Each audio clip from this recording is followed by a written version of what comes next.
You are standing in front of your closet right now, or you will be tomorrow morning. You will stare at it for a minute, maybe two. You will pull something out, hold it up, put it back, and you will never once ask yourself why you are doing any of this. But the real answer is far stranger than fashion, far older than embarrassment, and it has almost nothing to do with being cold. Here is what almost everyone gets wrong about clothing. The story we tell ourselves is simple.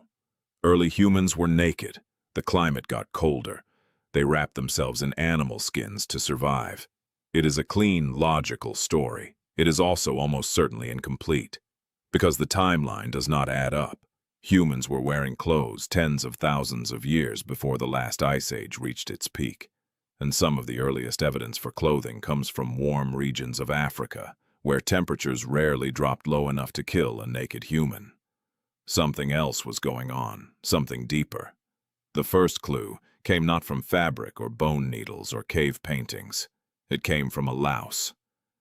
In 2003, geneticist Mark Stoneking at the Max Planck Institute studied the DNA of two nearly identical species: the head louse, which lives in human hair, and the body louse, which lives in clothing. One evolved from the other. By calculating when their DNA diverged, Stoneking could pinpoint when humans first wore clothing, regularly enough for a new louse species to evolve to live in it. The answer was approximately 170,000 years ago, not during the Ice Age, long before it. At that moment, your ancestors were living in sub-Saharan Africa. The glaciers had not moved, but something was shifting in their minds. Humans were making ochre pigments and coloring their bodies, carving abstract marks onto bone, burying their dead with objects. These are not survival behaviors. These are the behaviors of a creature that has become aware of itself, a creature that can imagine how it looks to others. Psychologists call this theory of mind. And once you can imagine how you appear, everything changes. Your body is no longer just a tool. It is a signal, a message sent to everyone who looks at you. Anthropologist Ian Gilligan at the University of Sydney draws a key distinction between simple cladding, basic wrapping for warmth, and tailored clothing, fitted garments designed to communicate. Tailored clothing requires planning, craft, and intention far beyond survival. Someone decided not just to cover the body, but to cover it in a specific way, to signal status, identity, group membership. In a world without written language or surnames or flags, your body was the primary way you told strangers who you were. Researchers studying hunter-gatherer societies find this pattern repeatedly. Body decoration follows rules, it communicates, and violating those rules carries real consequences.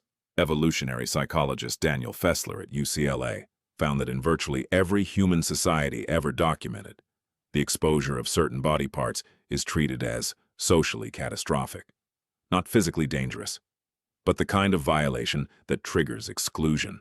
And in the ancient world, exclusion from your group was a death sentence. Clothing did not begin as a response to cold. It began as a response to each other, to the newly evolved human capacity to judge, to include, to exclude. The oldest bone needles date to 50,000 years ago. By then, humans were not just draping skins over themselves, they were constructing garments, designing them, passing the knowledge across generations. That is not survival. That is culture. Tomorrow morning, you will stand in front of that closet again. You will stare, you will choose, and somewhere beneath the conscious decision, the same ancient calculation will be running. What is this signal? Who will see me? Will I belong?